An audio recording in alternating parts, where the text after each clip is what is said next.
Hello and welcome to Video Game Hangover. I'm Randy Dickinson and I'm in Harrisburg, Pennsylvania.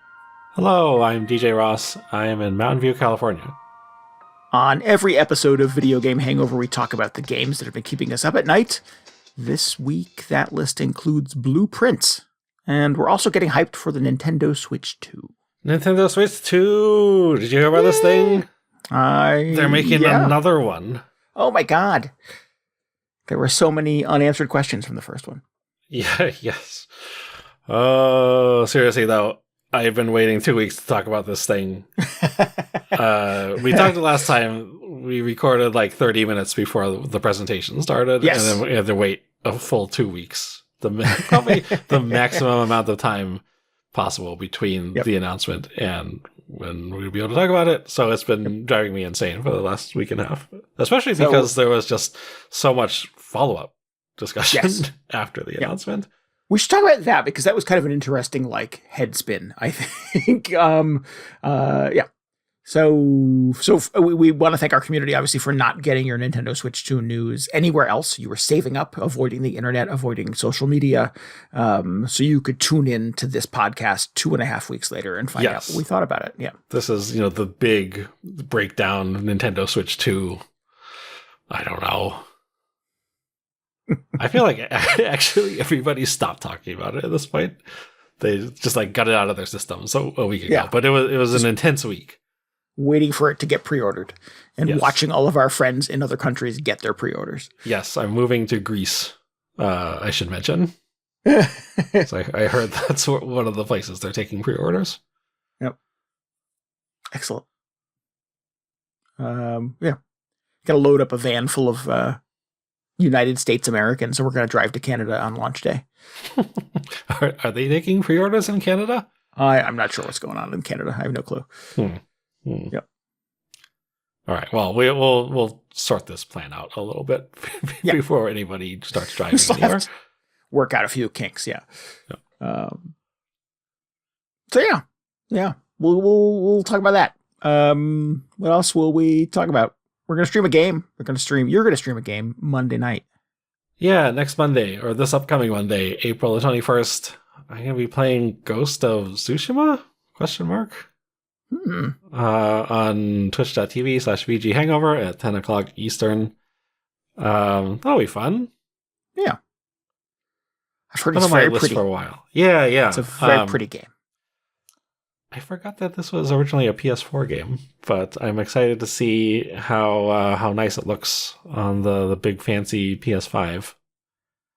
And this is sort of my holdover while I'm waiting for waiting a little bit to get to Assassin's Creed Shadows. I was just I should play that other samurai game while everybody is getting the other one out of their system. So looking forward to that. Should be interesting. And they've announced the sequel to this is sort of imminent as well, right? Is it imminent? How much time do I have to play this? I don't know. I guess maybe imminent is not the right word. Okay. Let's see. Google says, is Ghost of Yotai coming in 2025? Yes, it is. When? Sony says Ghost of Yotai comes to PlayStation 5 in 2025. Well, that doesn't narrow it down. That's all you get. Got a lot of 2025 left. It's true. We got, this year will never end. Well, as long as it doesn't come out in the next week, should be good.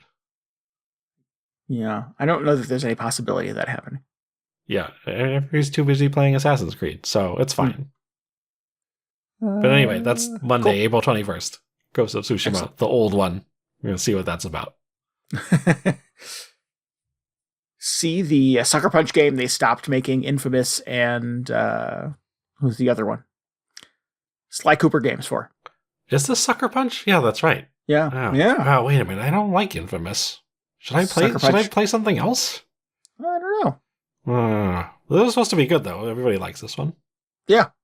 I don't know how much sort of DNA it shares with Infamous and Sly Cooper. All right. Well, should be interesting one way or another. Cool. All right. I'm going out that night. I'm going to a show. I'm going to see Cursive. Is that a Sucker Punch thing? It is not. No. Is there a cartoon fox? Or no, is a raccoon? No. Do they have a logo? I don't think they really have a logo or a mascot. They're not that kind of band, really. No. Every band should have a mascot. I agree. Or a cool logo. Yeah, or some kind of raccoon. You gotta have a logo. How can you not have a logo? While you're there, you can tell them. They gotta work on that. I'll make sure. 25 years into their existence as a band. Now is the time, guys. Like a few songs in, I know they typically stop and just ask the audience for suggestions or any feedback. Yeah. Yeah. Anything we could be doing. Now's your chance. Really, really need a logo. That's how concerts work. I've drafted something up. I've got a PowerPoint I'd like to share with you. Oh yeah, no, it'd be great if you could hand them something. Be like, I've been working real hard on this.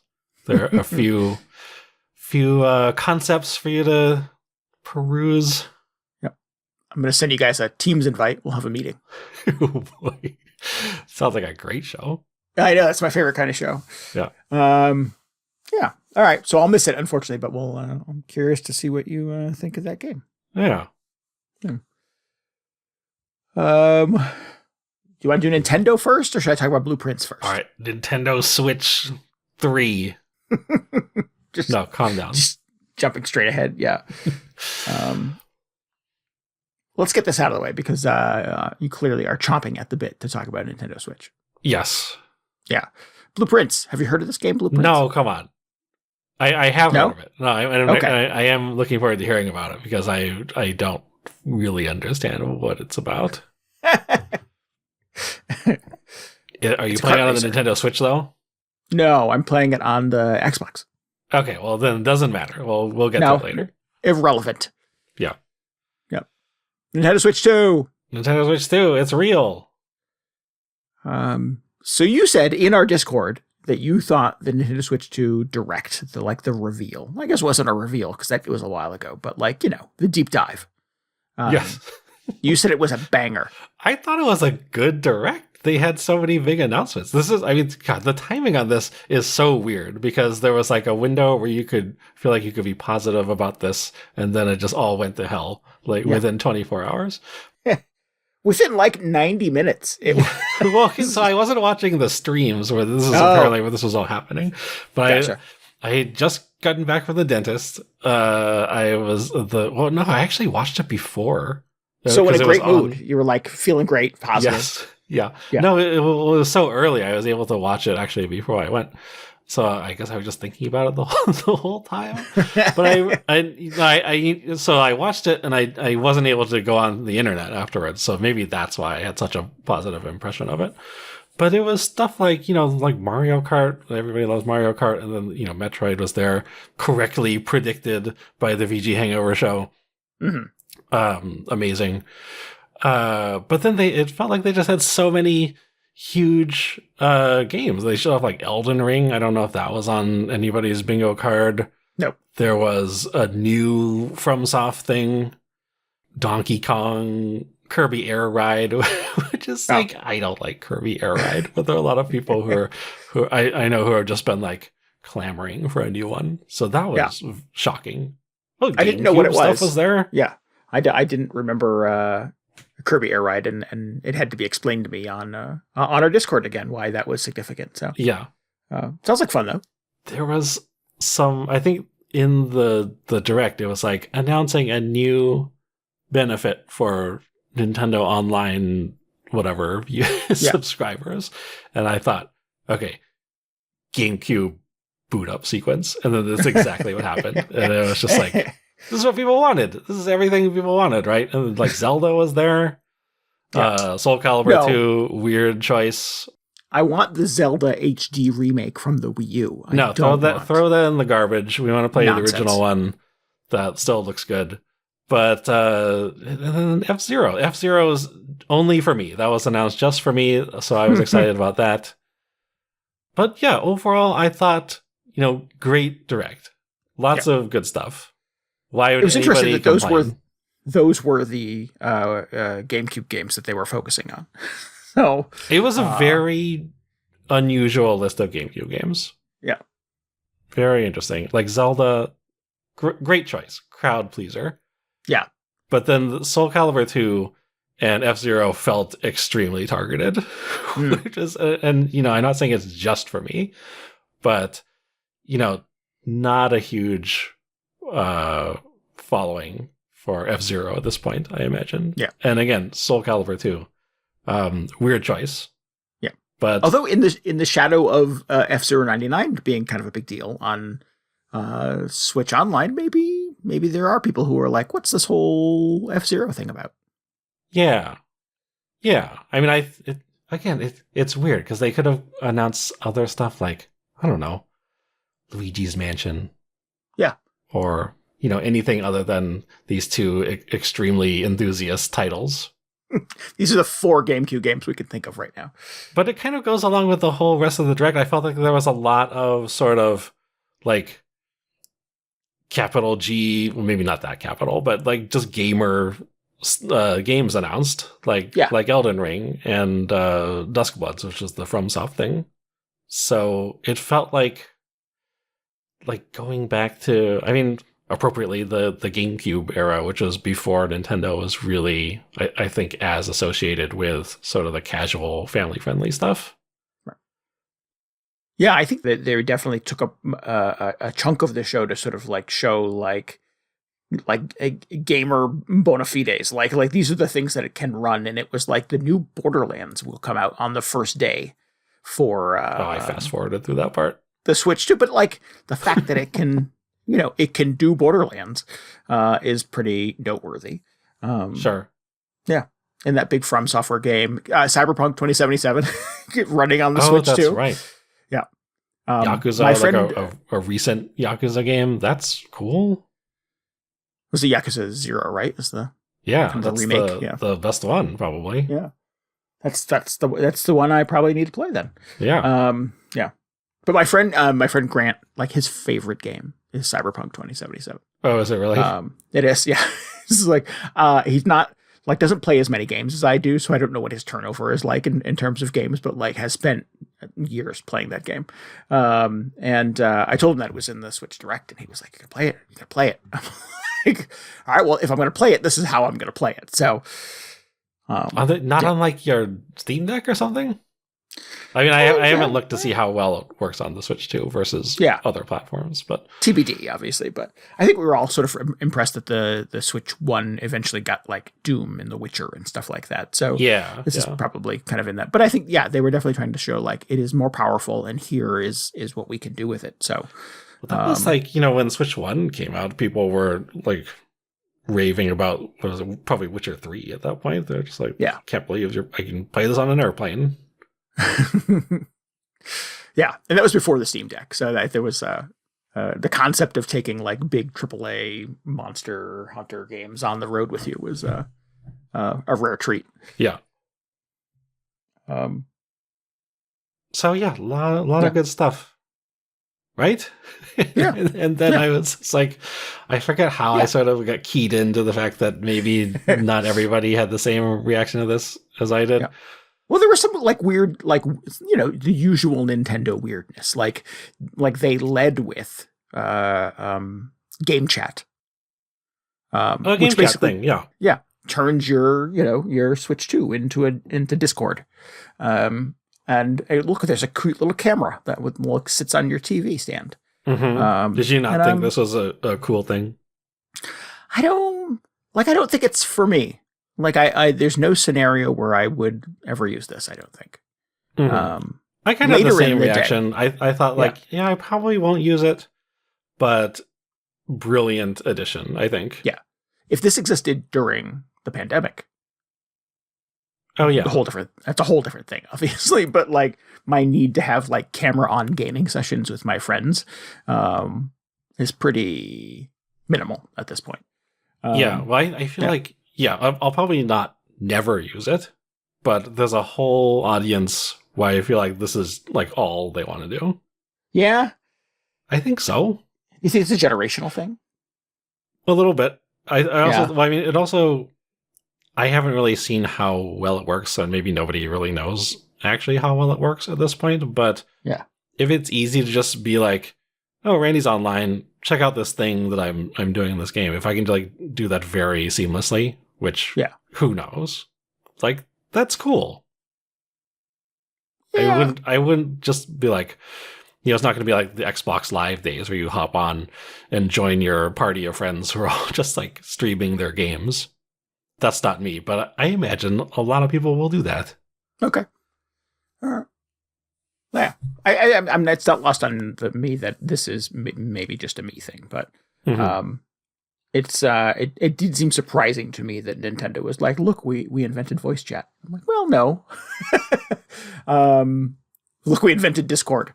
It seemed like a weird thing to spend that much time on. Although later in the day, I was really like kind of pleased that they showed that they were selling like third-party versions of the little camera, and one of them looks like a Piranha Plant.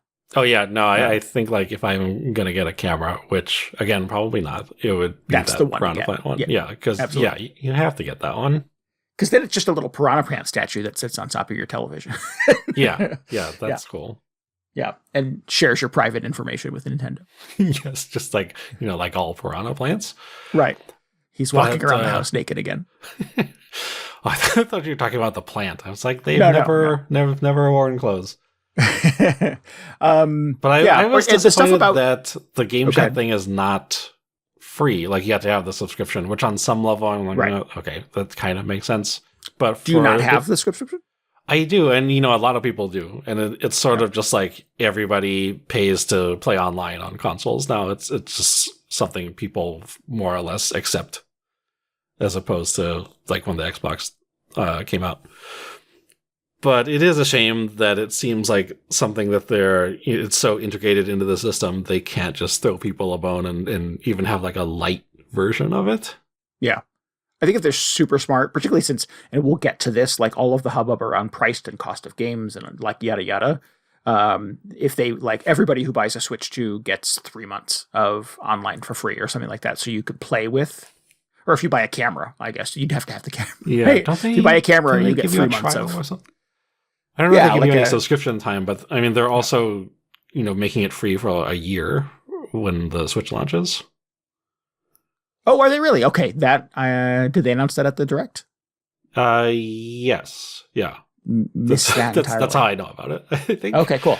That makes sense. But still, I'm just like, well, that is cool, but can you just make that always the case? Can you just always use that? Because definitely would keep people using it a lot longer. Yeah, gotta make some money.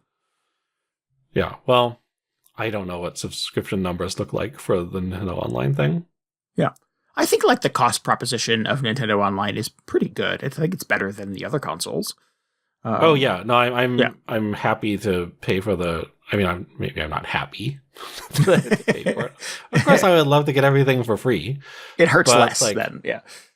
Yeah, and even with the, I mean, I like having all the Nintendo 64 games on there. Yeah, and I'm currently on PlayStation Plus because of Monster Hunter, and that is just painful. I'm just like, I don't even play Monster Hunter Online that much. Yeah.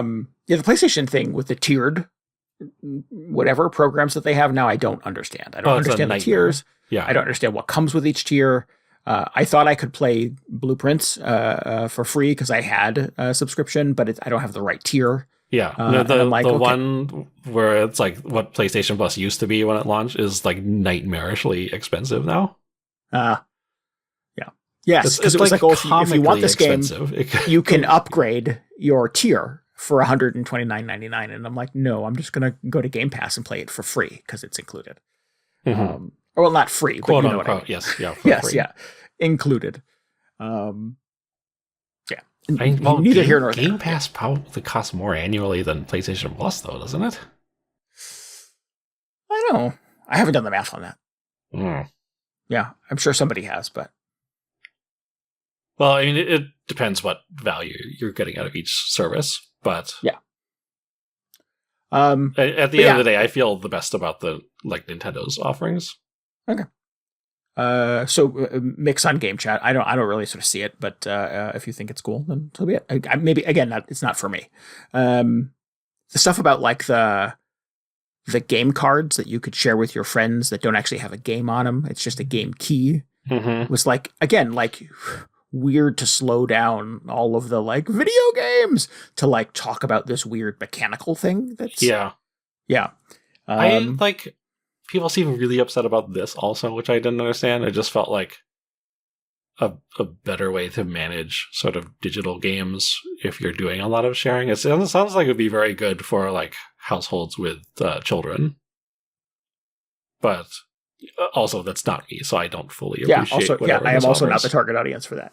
Yeah. So yeah, I think there definitely was just like enough sort of Nintendo weirdness to like. Well, they still, the welcome tour. Yes, like, okay, so that was weird. Yeah. Weird that it's not a pack-in. Weird that you have to pay $10 to play it. Yeah. I'm actually very upset that it cost $10. Not because it costs anything, but I noticed that it was like, this will be a paid thing. Yeah, like they made a point of saying that. Yep. Yeah, which was very ominous. And the voiceover's all, and before you even ask. Yeah. And I just thought, well, $10 would be the absolute maximum I would be willing to pay for something like this, and I would not pay it, like, happily. Yeah. So they're like, oh, they figured it out. Like, that should clearly be a pack-in thing, though. Yeah. And there's been there's been a surprising amount of discussion just around that. With like, Reggie Fils-Aimé weighing in. I don't know if you've seen any of those interviews, but it's kind of absurd. Yeah. I mean, if Astrobot can be free, and if Aperture Desk Job can be free, this should be free. Yeah. Yeah. Well, I don't know. I don't think anybody would have paid for Aperture Desk Job. But anyway, that's a different thing. But yeah, this should absolutely, like, it's just like the system tutorial look like. I don't want to talk about this for the entire episode. With some little mini games and stuff. Yeah. Yeah. But that's my point. It's like, I did not think it was a slam dunk. I thought like, oh, cool. But there was just enough sort of like oddball Nintendo befuddling that I was just like, okay, weird choices all around. But like, there's always weird choices with Nintendo things. Yeah. So I mean, I expect some of that, and I don't think there was enough of it to prevent the rest of it from being a slam dunk. I thought the lineup, like the game lineup, when they finally stopped talking about cartridges and everything, was great. Yeah, and that is the most important part, obviously. Yeah. Hardware last week cool. or last episode, you asked me what my system seller game would be, at that point I didn't have an answer. I think neither of us had answers. And then I was just like, oh, it's probably that enhanced version of Tears of the Kingdom. Yeah, people have strong feelings about those too, but I think I'm fine with it. Yeah. Well, you played that entire game, right? I've played not Tears of the Kingdom. I played all of Breath of the Wild. Yeah, I never finished Tears of the Kingdom. I did not. No. Although this feels like a really good reason to go back to it. Yes. Well, see, I'm just like, I really, really would like to revisit that, and especially on something that runs it better than the Switch one. I don't know if it's like $500 of I need to revisit that. I know. I like at some point I will get a Switch 2, and at some point I will play the Tears of the Kingdom enhanced thing on it. But when is this out? In June? Yes. I don't know if I desperately need to play it. That soon. Yeah, I think they're charging $10 for the kind of the upgrade on that, which again is a little weird because other consoles like basically just sort of like the PS5 just upgraded your PS4 game for free if you had it. Here, no, they don't. Not always. Usually, mostly. Usually, I don't know if I would. Is anybody paying for a PS5 upgrade? You can. You absolutely can. All right. When an enhanced version comes out, like I don't think it's generally just given away. Like in some cases, and maybe closer to the launch windows, they would do that. But no, it's like all over the store. If you want the PS5 version of something, it's usually a paid upgrade. Okay, right? That has not been my experience. So no, that's why I said it with such authority. Oh well, I mean, like, are you actually getting enhanced versions, or are these like PS4 games that you're able to play through backwards compatibility? Because that is still free on the Switch too. I don't remember which, and I don't use the PS5 very often, but I've had the experience of putting a PS4 disc in my PS5, and it triggers a download, and it says we're updating, to the PS5 version with improved textures and frame rate and blah, blah, blah. Oh. And I didn't pay for that service. So that was just my understanding that happened. I mean, obviously, if you want to pay for like The Last of Us remake or whatever like that, of course, you're going to pay $60 again. Yeah, I've had the experience of putting in PS4 discs, and it does a thing to upgrade it to PS5.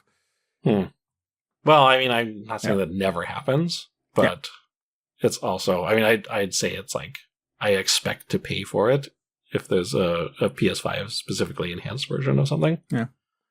But it was these 2 Zelda games. It's $10 if you want to do the upgrade.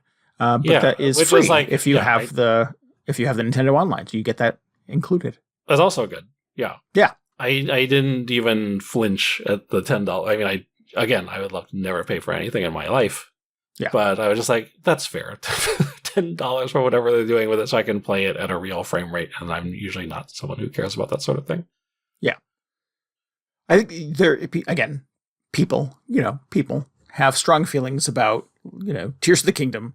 Breath of the Wild is a 8-year-old game at this point, and it still retails regularly for $60. Well, I mean, that's a whole other Nintendo issue. Yes. So if you're going to buy that plus the $10 upgrade, you're paying $70 for an 8-year-old game. And that's, it's a great game and you should play it for any price. But I think people have a problem with that. Well, you can't just say pay any price for it and then, I don't know. Yeah, I know. No, I don't necessarily I get what you're saying. But I think there is a group of gamers on the internet who are looking for a greatest hits experience or something like that. And that doesn't really happen anymore. Yeah, remember when it did happen to Nintendo games? I saw a lot of people dredging up whenever the last time they did this. It was maybe on the Wii. They had the Player's Choice stuff, and I was just like, oh man, I had completely forgotten about those red. Every console had a version of that. Yeah, $19.99 for all of these like awesome games or whatever. Yeah, it's just not really a thing anymore. At some point, it did just start to feel like there was a relentless amount of stuff that costs more than it felt like it should. Like especially Mario Kart, and there's also a lot of confusion about this, but I think enough of the dust has settled at this point. So Mario Kart is $80. And I saw that, and did they announce that in the direct? They must have. No. They didn't. They did not talk about pricing at all in the direct. So this was the sort of the turnabout, is that we all sort of finished the direct feeling kind of like awesome and super excited, I think, in a lot of ways. They didn't even announce the bundle pricing? They did not. Wow. Well, so maybe that's probably why I felt so good about this thing. Didn't talk about console price or game pricing or the bundle or anything like that. So all of this sort of ended with a presumption that games might cost a little bit more, but I think we were all thinking $70, which is what Tears of the Kingdom cost new. Right.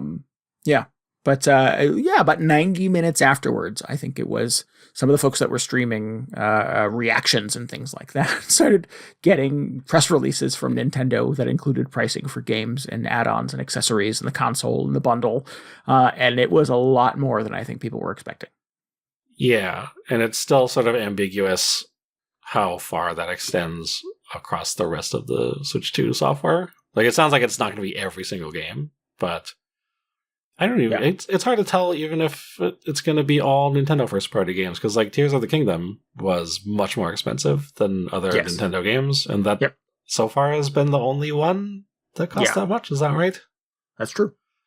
I feel like that has not even sunk in for me yet. Like I was just like, oh, that game is expensive. That one single game.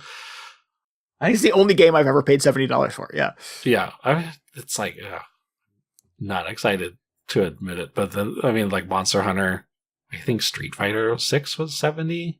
Oh wow! The whole that price point has not yet really stuck for me, just because I don't buy that many new release AAA games. Same, exactly. So when it does happen, I'm just like, okay, and then I just like start thinking about something else. But then to have Mario Kart be 80, which is even more expensive, and I'm just like, I don't really understand why Mario Kart of all things would be this expensive, because you really just want everybody to play Mario Kart. Yeah. I don't know. Maybe that's their thinking. Like they know everybody is going to play it, so they can just charge $100 for it. Right. Yeah. This is the number one selling game on the Wii U and on the Switch. 30 million something copies, I think, in the universe. And it was still one of their best selling games last year, and it's a 10-year-old game, 11-year-old game. Yeah. So I think somebody just thought, well, let's charge whatever for it, and it will sell at that price forever. It will print money for the next 10 years. I wonder how much of it is them like, yeah, let's do that. Let's just like get away with whatever we can get away with. Yeah. And how much of it is just like the Japanese economy being in a disaster at this point. Yeah. I don't have a sense of that. I mean, obviously I have the sense of the American side of it, and that, everything costs more than it did before, but I don't make more money than I did before. So right. that hurts. And this is just one of those, one more thing, groceries that costs more than it did before. Yes. So, yeah, as soon as I understood what the pricing was going to look like, my enthusiasm dropped quite a bit. Because now I'm just like, oh. For the games or for the console or for the whole shebang? For just general video gaming as my outlook on it in general. Maybe I need a new hobby. Yeah. Well, no. I mean, I will hope not. I hope it doesn't get to that point. But I was just like, I don't know. Things are. It's sort of right at that point where it's like, wow, the games are suddenly very expensive again. And the funny thing to me is the console is about what I expected it to cost. Yeah. I think before several weeks leading up to the Direct, I thought, well, if we could get a Switch 2 for $400 even, that would be a nice surprise. But I actually really was expecting $450. Were you? I didn't have $450 on my bingo card. I thought $400 had to be the absolute ceiling for a Switch, for a Nintendo console. Oh yeah, so I was I didn't think they would be able to do it for $400 because the Switch was what, $350? Was it $300? I think it was $300. I think the OLED now is $350, $320, something like that. Don't even get me started on people complaining it doesn't have an OLED. Yeah, $450. I was realistically, that's probably how much it's going to be. I know they would love to charge less for it, but everything is just getting more expensive. But I couldn't see them going to $500 because that's the point. That's PlayStation 3 territory. You start to lose people. And then they kind of still made it there. Yeah, they have a $500 SKU that includes Mario Kart. Yeah, which is if you've seen how much that Mario Kart costs, you got to get that bundle. You're saving $30 if you bundle it. Yeah. Yeah. Yep. Yeah, I think most, if you're the kind of person who's going to buy a Switch 2 on release day, you're probably going for the bundle, right? I feel like that's... Yeah. I don't know who's buying a Switch 2 so they can play Fortnite or Hogwarts Legacy. Well, all those people who are not satisfied with how well Fortnite runs on the Switch 1.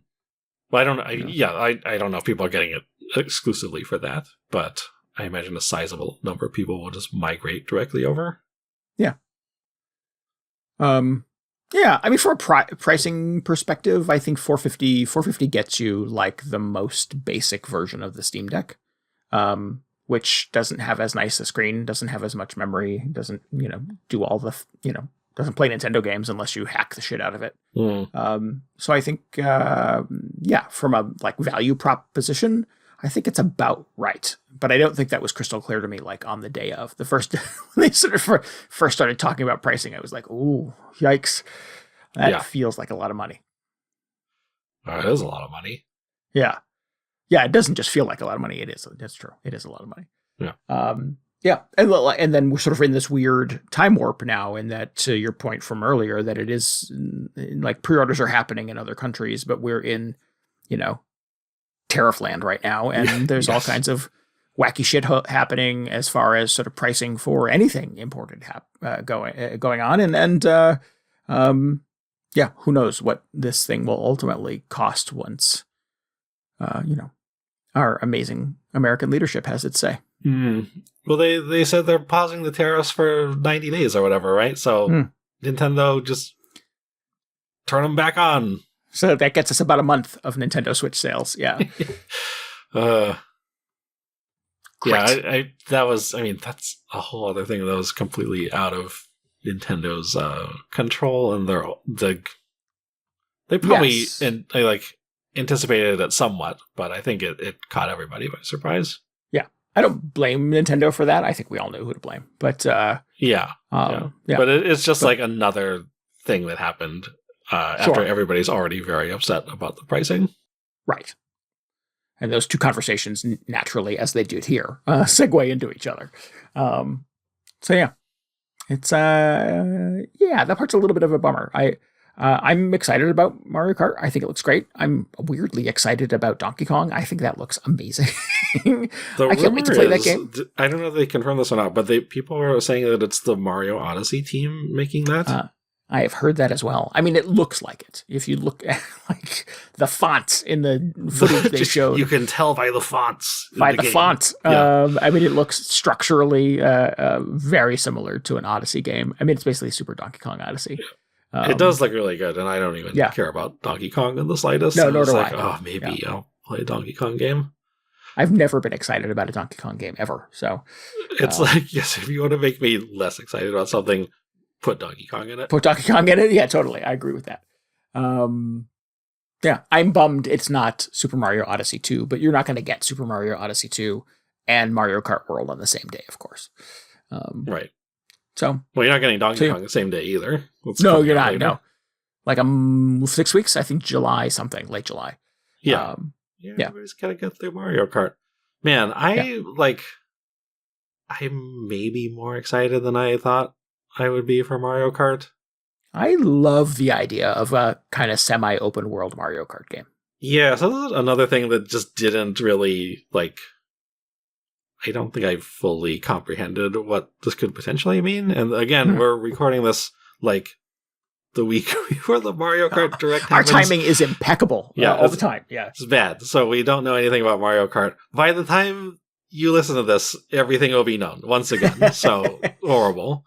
Fantastic. But I was going into the Direct, I just assumed Mario Kart is such a known thing. It's just going to be Mario Kart 8 again, which is fine. But I did not expect it to be open world, and the more I thought about it, I was like, oh man, I kind of love open world driving games. Maybe this is the system seller? Yeah. I've only ever played Burnout Paradise. See, this is funny because I really didn't care for Burnout Paradise, and when they first showed this off, I was just like, "Oh God, it's just Mario Kart Paradise." It's not what I want, but I was like, "Oh, but if it ends up being closer to Forza Horizon or the Test Drive Unlimited series, which is one of my all-time favorites, that would be unbelievable." Yeah, I don't have that point of reference, so my brain doesn't go there for this, but. I've heard a lot of Forza, especially. Yeah, and I'm just like, okay, so but what does that mean? Mario Kart style driving in Forza? Is there going to be just a afternoon cruise around Mario Kart World mode?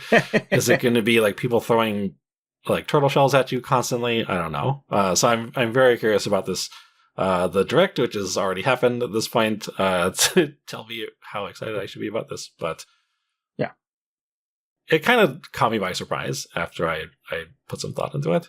Yeah. Well, there's a social version of it where you and your friends can just sort of drive around and challenge each other. They had the Treehouse streaming sessions afterwards, and I think some of this stuff kind of came from that. And there's also kind of the Grand Prix, which is 5 races, but they're all linked by an open world section in between. So you finish the race and then in your vehicle drive across mountains and overland and through water and stuff like that to get to the starting line of the next race. Yeah. And you I do that do like 5 that times. there's still sort of like the bespoke Mario Kart tracks, and they're just Yes. separated by the open world. It's not like Burnout Paradise style where they just sort of like section off a part of it. Yeah, you just pull up to a stoplight and then your friend pulls up and now that's a race. Yeah. Yeah, there's still like Mario Kart in this. Yeah. Yeah. I'm optimistic that at least the Grand Prix section of it will work much better than the races in Burnout Paradise. But I'm also thinking like, oh, will I enjoy like driving a goofy go-kart around like cartoon Mario World as much as I enjoy like driving around Hawaii, or I forget where they were in the last Horizon. It was like in England or somewhere. So I'm going to be watching that direct very closely. Yeah, curious about that too. But I am intrigued by all of the sort of structural things that they've done to kind of glow up the game. I think it looks fun. Yeah. Yeah.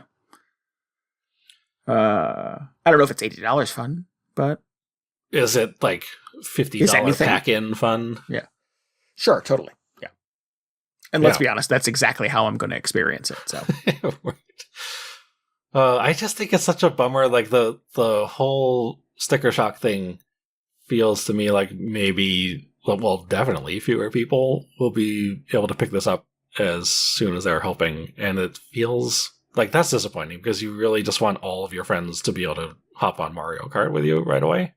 Yeah. Yeah. I feel like it's when the PlayStation 3 came out for $599 and everybody was just like, come play my like $600 racing games with me. Oh, why won't anybody get online? Where is everybody? Yeah. Yeah, I mean, we have a point of reference as far as Nintendo goes for this was the 3DS when it launched. Oh, yeah, that's right. $250, and it took them about 6 months of really poor sales to do anything about it. And they did sort of a relaunch and a price adjustment, and everybody who got it early got a bunch of free games. I still have the ambassador certificate on my 3DS. And yeah, so there was like a make good on behalf of Nintendo after 6 months of poor sales, and the 3DS, went on to sell a bajillion copies. So I if this plays the same way, I think regardless of how this plays, it's still going to be kind of a slow crawl out of the gate. I think pricing, I think the launch lineup has a couple bangers, but it's not mind-blowing. It's a lot of games you can play other places. Not Mario Kart. Not Mario Kart, of course, but a lot of other games are games you can play other places.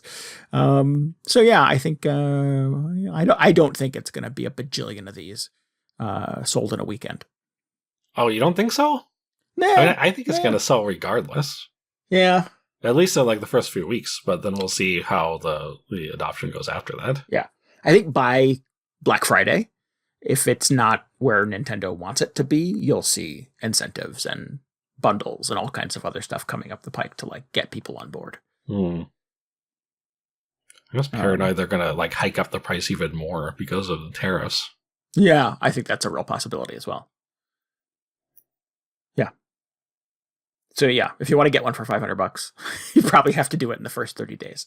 Yeah, I wish that was not a factor because I wish we were back to like, should I get one of these at launch because I want to play a game on it, and not like so I get it before the price goes up another $100. Yeah, because they just raised the PlayStation 5 price in a bunch of different countries. I've heard that. Just like, that's been around for a while. Why is that getting more expensive? Yeah. I mean, it can replace your Switch 1, so you could just look at it that way if you're looking to upgrade. Did you ever get an OLED Switch? No. Well, you're still not getting an OLED Switch, but it's and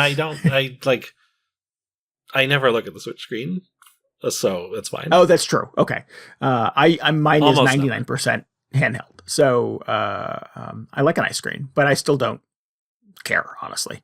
I heard the new screen is quite good. It's not OLED quality, but it's going to be much better than the original Switch screen. Yeah. Goes without saying, I think. Sure. I mean, it's certainly doing a lot more kind of under the hood to drive that too. Yeah. Yeah. So, I mean, as far as sort of like cost proposition goes, and I keep coming back to that, like very kind of like retail minded brain about this, is that, this could replace your Switch 1. You could essentially sell your Switch 1 to fund a Switch 2 if you want to be that kind of person, and it would still run all your games. So as long as you don't want to do a Ring Fit on it. Right, Ring Fit or Labo.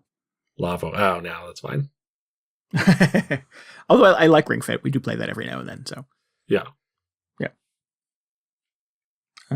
Although we are a multi-Switch family, so we there could, you go. We could still unload one and have 2 more in the house. Yeah. You're not like dueling Ring Fit controllers. I don't know. Did that have a multiplayer mode? That seems like a lot to ask of people. It's like leaderboard stuff, like time challenges and things like that. Yeah, nothing you needed 2 rings for. No, we've never done that. Yeah. Yeah. So I think Nintendo has lost control of the narrative a little bit, and I don't know that they're necessarily fighting super hard to kind of get control back. No, I feel like they're just doing their thing. Yeah, just sort of, which again, is very classic Nintendo. We just sort of do our own thing and don't sort of go with the whims of the gaming universe, and that is occasionally to their detriment. So we'll see. We'll see how they sort of like recorrect the course of this thing. Yeah. I hope they are able to turn around a little bit because, man, I was like, everybody was so excited for Switch 2. I just want everybody to be excited about it again. I mean, I am, but I'm not. I'm not a. I've reached a point in my life, and this is weird to sort of say out loud, but that like, okay, $450. That's it's expensive, but like, I'm not going to have to eat ramen for a year to afford it. So sure, yeah, the benefits of being kind of an adult at this place in my life is that I can plan for an expense like that, and it doesn't like fuck up my expenses for a year. But that's not everybody, obviously, and it's a luxury. I know that. So yeah, I imagine for some folks that this feels very like, man, I would love to play the Nintendo Switch 2, but there's just no way they could justify a $500 expense. Yeah, that's even before you get into all the $80 games coming out. Right. Yeah, and that's only if you want to play Mario Kart. Yeah. Yeah. Well, and all of your old Nintendo Switch 1 games. And F-Zero. Sure. And well, if you got that subscription going, yeah, quite a few pretty good GameCube games. Yeah. Did they only announced the 3, right? Just the 3 so far, No. Yeah. I think they showed a screen which had more on it, am I imagining? But I have not heard that. Yeah. I think there was like a Fire Emblem game on there, whatever Fire Emblem game came out for the GameCube. Inevitably, I'm sure. Yeah. I think they've shown more. I don't have it right in front of me, but those 3, like, that's all you need, at least for the first few months. That's a really good list. Yeah. I think there's probably a good couple of months of gaming in Mario Kart World. That's absolutely. Yeah. So, day 1, DJ? I'm still thinking about it. I feel like the $500 or just the tariffs thing doesn't make me happy. I'm just like, I want to. Okay, here I just want to get my pre-order in, and then I can just have some guarantee, and I can think about it, like if I want to cancel it. Which lock in some price. Yeah, I would love to not cancel it because I would love to play Fancy Zelda. But at the same time, I'm just like, do I need to play Fancy Zelda? I kind of already played it. I know I didn't play the entire thing, but it's not as mind-blowing as like Breath of the Wild on Switch launch day. That's probably the best launch title of all time, aside from maybe like Wii Sports or like Super Mario Brothers on the NES. Yeah, I would agree. Yeah, he had we weren't even planning on getting the Switch one. It's worth getting one for Breath of the Wild, but yeah. There was certainly half a Zelda game, a bunch of GameCube games I've already played. We'll see how the Mario Kart Direct goes. we'll see. We'll see how it went. That's the other thing I keep forgetting about. I want to see what else is going on in that game. Yeah, I think this Thursday will probably make up minds for a lot of people. Yeah. But Breath of the Wild, I think there was like a collective insanity where like everybody was playing that at the same time. It really just kind of took over social media for a while, for a long time, probably still. So yeah, it'd be interesting to see if Mario Kart World has quite the same impact. Yeah. I want to find out. Yeah. Cool. Anything else Nintendo Switch 2 related that you wanted to opine about? To complain about? I don't know. No, opine. Oh, opine. Sure. No, I don't know. Or complain, your choice. I don't know if I have anything else to complain about. Was there anything that was especially annoying? I feel like I should have something. I'm sure there's something I'm forgetting. It was like, I don't like there was nothing that's come out of this that has felt like an absolute deal breaker for me. There's nothing that I've been like, well, forget it then. No, I mean, I don't think there are any huge misses aside from like, they should just give everybody that welcome tour. Like, especially now that everybody's angry about how much everything costs. Just be like, fine, here it is. Take it. Yeah. No, nothing really like, no. I hope the store is better. I hope like the front end is better. I would love to go 100% digital for this generation. Mm-hmm. But the fact that it uses those weird memory cards that nobody has is a little annoying. But you got to get a new memory card. That was another thing. Yeah. Tons of storage on them though. That's cool. They've upgraded the storage just on the console itself. That too, is really which is good. Huge. Yeah. Yeah. So that's going to be another like $100 for a memory card. Yeah. I would like to know if I can stream from it directly or if I still need to use this stupid box. That would be nice. Yeah, they didn't really talk about that. I sort of assume like if you can do like if it has like all the technology that they're using for game chat, then you must be able to just like pipe that to Twitch or somewhere else instead. But yeah, they didn't really talk about it. That would make sense. I would like to just download the Twitch app on the first day and like just stream from my Switch too. But I know Twitch on Switch, it works. You guys need to do a thing. Yeah. So yeah, lots of questions still to be answered, but save some surprises for day one. Yeah, we have some time. There's are they going to do another direct between now and then? I don't know. I imagine there'll be something. Those in-person things are starting to happen this week, aren't they? I think that started last week. I was seeing lots of was it last week? Yeah, video and game streamers and YouTubers and stuff like that talking about getting their hands on it. Mm-hmm. Yeah, seemed positive. Everybody was very excited. That's good. Yeah, I like a lot of the negativity, or like almost all the negativity, was just around how much things cost. Like all the other impressions I've seen about other components have been very positive. So that's good. They just need to figure out that part of it. And that's not on your mind when you're standing in a crowded room full of Nintendo brains trying and playing, Mario Kart with your friends. Yeah. Yeah, everything I've heard is like the screen is cool. The magnetic connection for the Joy-Con is cool. Yes. People seem to have thoughts and feelings about the lack of Hall effect sticks and concerns about stick drift again. Well, wait, they didn't say that they don't have them, right?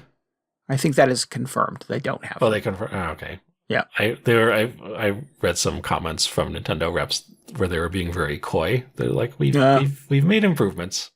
Yeah. Somebody interviewed Doug Bowser, I think, later that day, and he confirmed it. Oh, interesting. Wow. Yeah. I could be mistaken. I'll do my research and drop a note in the show notes if anybody wants clarification on that, but I think I remember hearing that. I don't know. It's a new console. It's going to be janky on the first day. They'll patch the hell out of it. It'll get better. I don't know. I'm not worried. I don't know if anybody at Nintendo is staying up at night going, we have to get control of the narrative. I think they're just kind of doing their thing. Yeah, I just hope it doesn't come back and bite them. Yeah.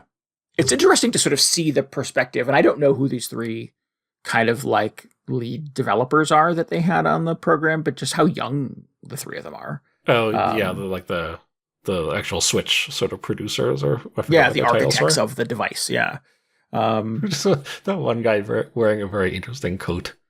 I was like, I can't tell what event he thinks he's attending. It's Yeah. like kind Yeah. of formal, but not quite.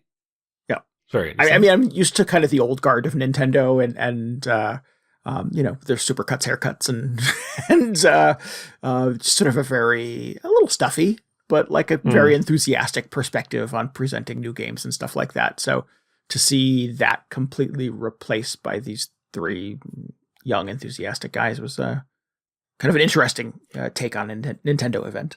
Yeah. I kind of like that they had three people who are clearly very involved with like the hardware and software, rather than I forget who the the current president is, come out and Me too. give his spiel. Yeah, I mean, it's the folks that are doing that level of work on the device. You think about Mark Cerny and the PS4 and PS5, like he completely changed the narrative on PlayStation. They were the losers coming out of the PS3 generation. And I think his enthusiasm for it and his sort of no-nonsense approach to kind of like, it's a computer, but it says Sony on the outside, I think really kind of changed, their trajectory for that generation. So a lot of good work can be done by having the right person who is sort of the ambassador of that brand. Yep. Maybe, who knows, we'll be seeing more of these guys later on. That'd be interesting. All those other guys are getting very old. I know. It makes me sad, but I agree. What can you do? Yeah, it happens to all of us. All right.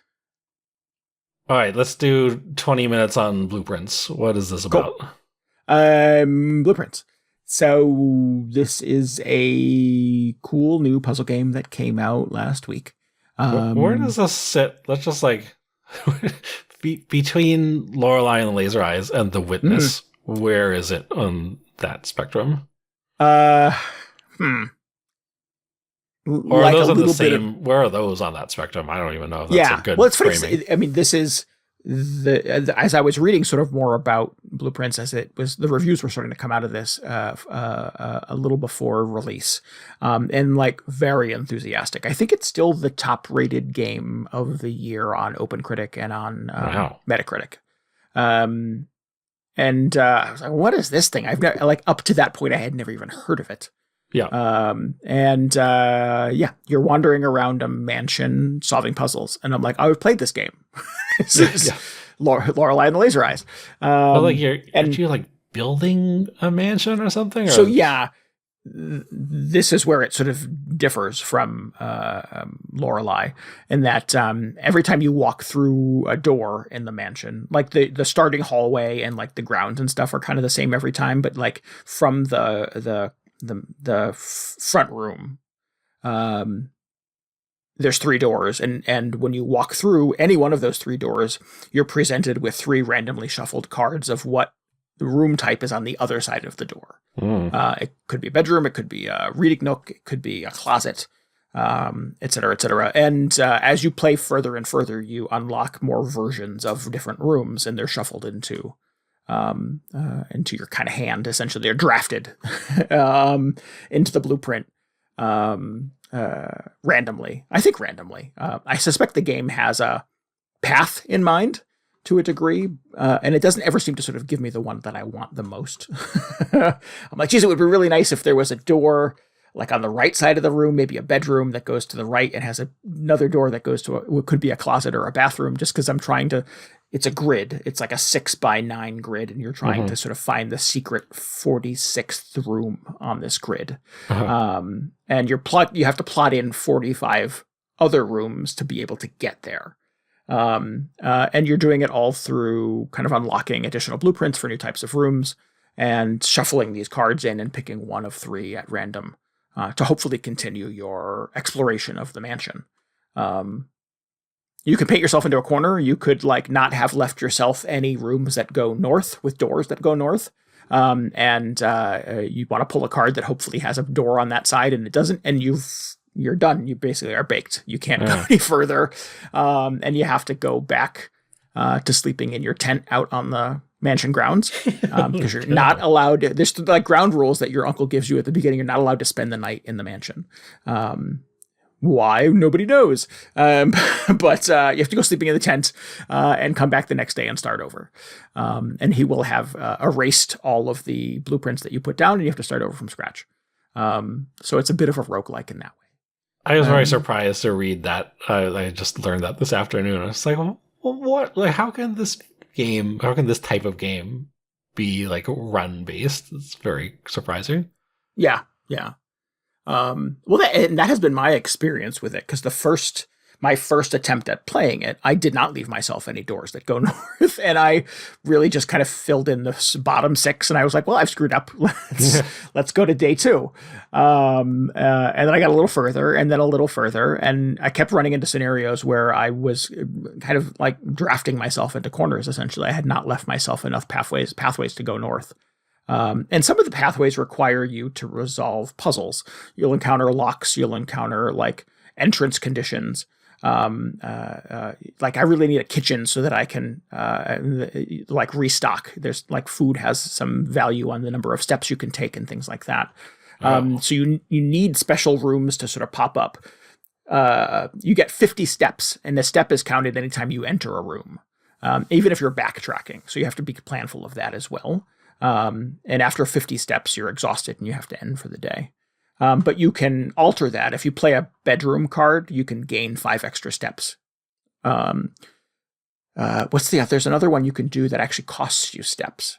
Oh, there's a chapel that you play, and there's some benefit to stopping at the chapel and playing a chapel card, but it costs you 5 steps. You have to gamble 5 steps away. So it limits your ability to explore. So there's this push-pull. You can find bananas. If you eat a banana, you get 2 extra steps. Oh. So all of this, I think, ultimately becomes very important as you get to the higher levels.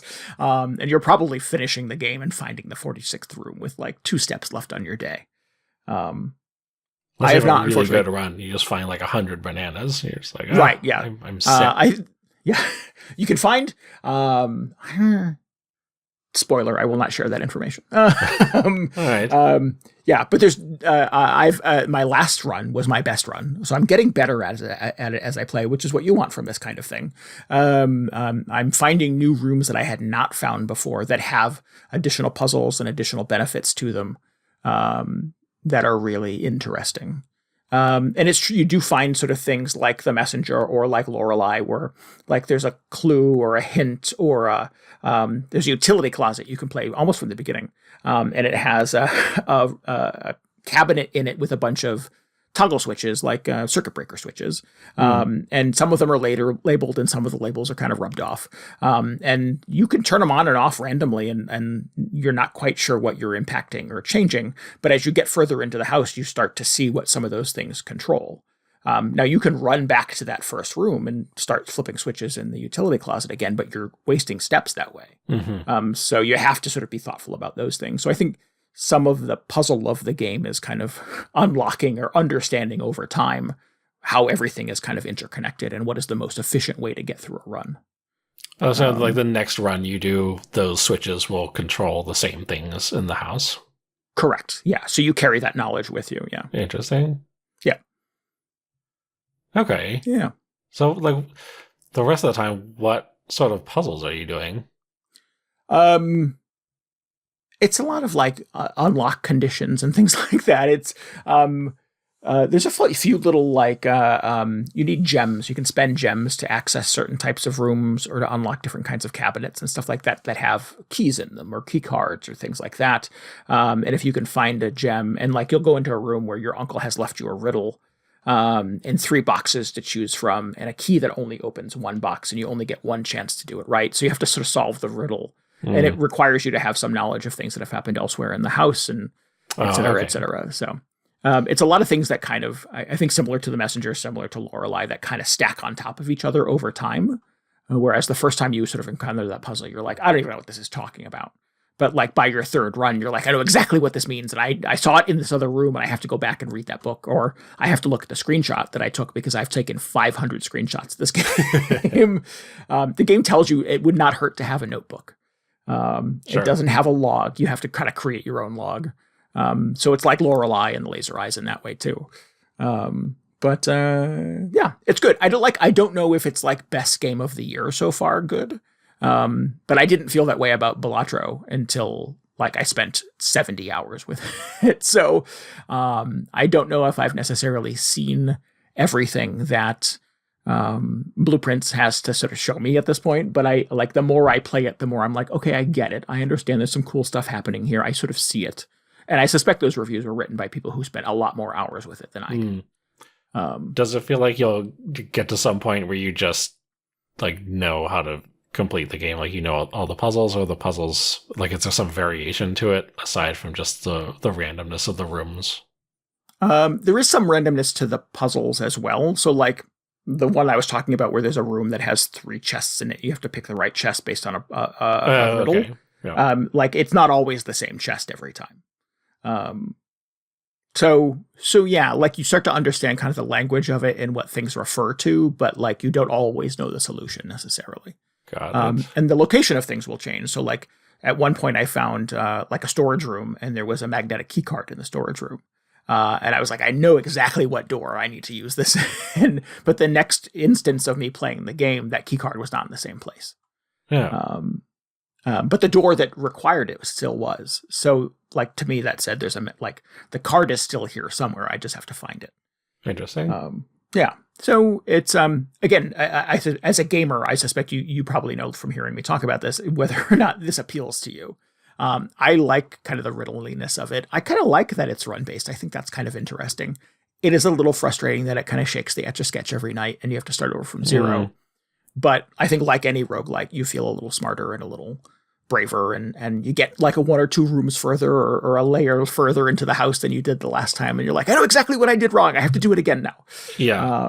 I mean, so like knowing that going in, I think makes a huge difference because that was not how I expected this to go. But yeah. I really like, and just like roguelikes in general that progress or that allow you to progress this way. That it's not, or it feels like you're learning something rather than you're just slowly doing the minimum number of runs you need to like be powerful enough or whatever to complete the game. I think is sort of like the best format or the best take on roguelikes. Yeah. Well, I think that's, and maybe you'll agree with this, that's the Slay the Spire take on it, right? Is that you get... Yeah. You're not necessarily like building a bigger kit, but you are unlocking cards, obviously. But you're just getting smarter. You're getting better at it, and you're starting to make connections that you didn't before. Yeah, you just understand things better than you did like the first couple times you go through the game. Yeah, and you have to sort of have the patience or appreciation for that loop to find that compelling, I guess. Yeah, because I've not always felt that way about roguelikes, but I think in certain scenarios, in some games that I've played, I find that super motivating. Yeah. It's sometimes it's kind of a slow uptake. You're just like, I don't understand what I'm supposed to be learning. So I can't tell if that's happening. Yeah. But it's so exciting once you're just like, like things start clicking into place and you're just like, I should be looking for this thing. Or I should be trying to do this. So that's very cool. Totally. You'll find yourself saying that, I think. I'm still not at that point in Balatro. I've been playing a lot of that, and I'm just like, I'm waiting for that point to happen. I'm just like, I don't know. The epiphany, yeah. Yeah. I think Balatra's interesting in that, like, they're like at the lower levels of that game or in certain deck conditions. Like, I am a god and I cannot be stopped. And then you change up any one of those metrics. There's one of the decks in there where you no longer earn interest, which means you have to do everything super budgeted. You have very little money to progress. You don't earn additional money for sort of hanging in the game for longer. And I can't beat it because I can't find a way to win Balatro without buying cards. that I need. And it's got to be able to be done. I just cannot for the life of me figure it out. And I have more fails on that deck than any other deck in the game. Well, you don't earn money, or you don't earn interest? You can continue to earn money from like selling cards and things like that. Yeah. And you get money from wins, but you no longer earn interest. And the interest is pretty lucrative in Balatro. Particularly, again, there are cards you can do that like double or triple your interest, or turn off the interest ceiling. So you can just, I've gone into rounds where I've got like $150, $200 in my wallet. Oh, wow. I thought that like interest was like capped fairly low, and maybe that's something I missed. It is, but you can get a card that turns that off. But I can't figure out how to do the reverse of it. I can't figure out how to do like a budget run of Balatro. So yeah, there are parts of that game, Slay the Spire similar, where I feel like I am awesome at this. And it will just throw things at me sometimes where I'm like, oh, nope, maybe not. I mean, like sometimes you just get a bad seed and you're just like, I can't get any cards I want. And it's at that point, it's about knowing when to throw it in. Yeah, that's true. Yeah. I love that moment in Slay the Spire where like, your doom is imminent, where you're like, this is where I die. This is the room where it ends, because you've done it enough that you can kind of see it coming and nothing out of it has been to your favor up to this point. Yeah. I almost never just abort a game in Slay the Spire, which is terrible because like there are definitely points where I'm just like, this is really not going well. But what if it turns around 2 or 3 more rooms from now? And it never does. No, it never does. No. It starts bad and stays bad. But I mean, that's also exciting because there's like just the glimmer that maybe things will turn around, as unlikely as it turns out to be. I haven't seen anything in Blueprints yet that is quite as compelling as those loops. There is a bit of a story here. And again, the further I get into this, and I don't know how many hours I put into it. Like a lot. I played it a ton over the weekend. It just came out last week. And the first couple of runs was like, I didn't see it at all. Like, I don't know what everybody's talking about. Why is this game good? Like, I'm really bad at this also. And then, you get a little further and you start to feel kind of a little bit smarter and start to get it. But I don't know that I'm like best game of the year getting it thus far. And it certainly like is paling in comparison to my experiences with things like Slay the Spire and Balatro. Maybe that comes. The developer of Balatro, the local thunk, has been very enthusiastic about Blueprints on social media and has been trying. It's cool that he's this guy. Has been very excited about getting people to play and check out this game. But I don't think it holds a candle so far to my experience with that game. How does it compare to like Lorelei and the Laser Eyes?